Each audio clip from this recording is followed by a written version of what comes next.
what kind of relationship do you have with your father? Your real father. It's often ambivalent, right? Because there's an element of him that encouraged you, hopefully, because without the encouragement of your father, man, the world is a dismal place. It's very difficult to be a courageous person unless you have your father in body and spirit behind you. It's very demoralizing.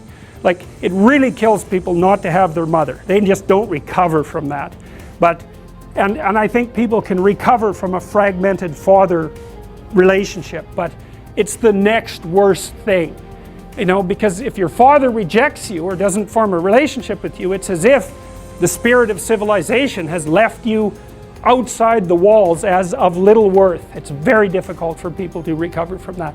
So the father should be an encouraging force, but can be a tyrannical and crushing force. And so that's a very difficult thing to get right, partly because if you're my son, then I should impose the highest standards of behavior on you.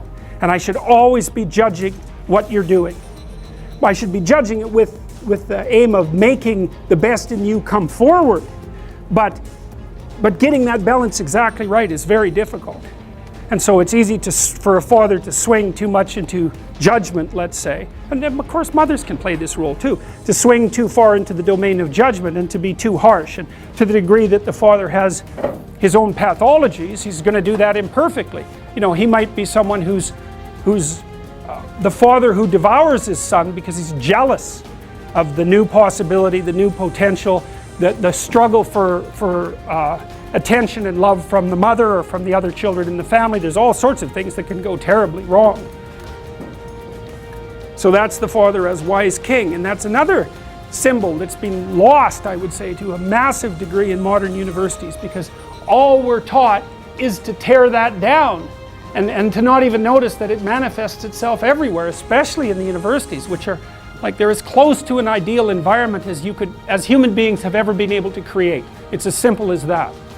And if you can't be grateful for the structure of the university with all its imperfections, then you're completely blind to this element of the archetype. And that's the opposite of it. That's the son that devours, the king that devours his own son. That's a tyrant.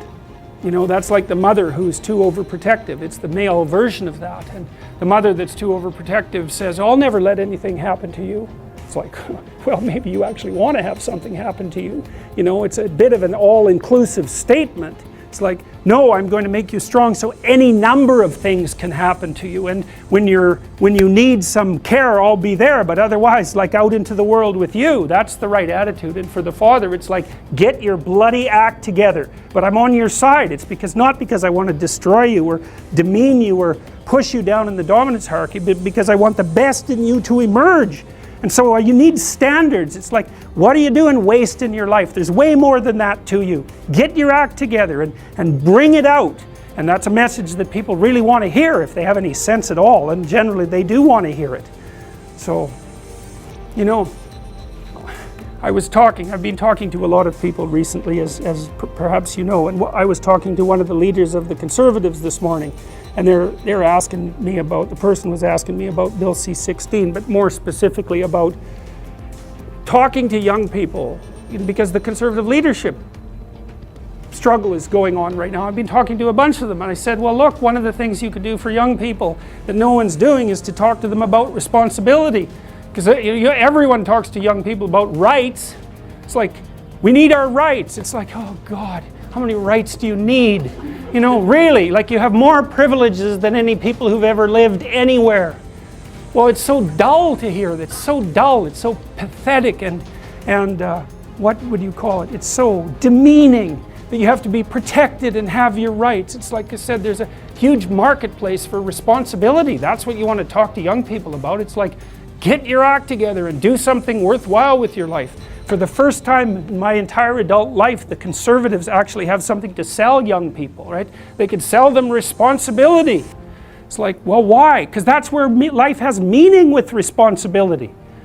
The more responsibility you take on, the more meaning your life has. And the higher degree of responsibility that you agree voluntarily to try to bear, the richer your life will be.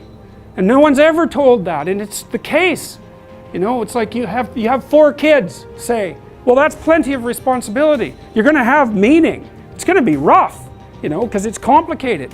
You have a complicated job and you try to help the careers of the people around you. You try to solve tough problems and aid suffering and do all of that. It's like, it's weight, it's responsibility, but there's glory in it. There's real glory in it. There's deep meaning in it.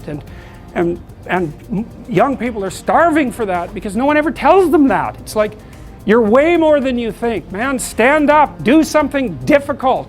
Do something difficult and heroic, right? Burst out of your bonds. It's like, that's a good message.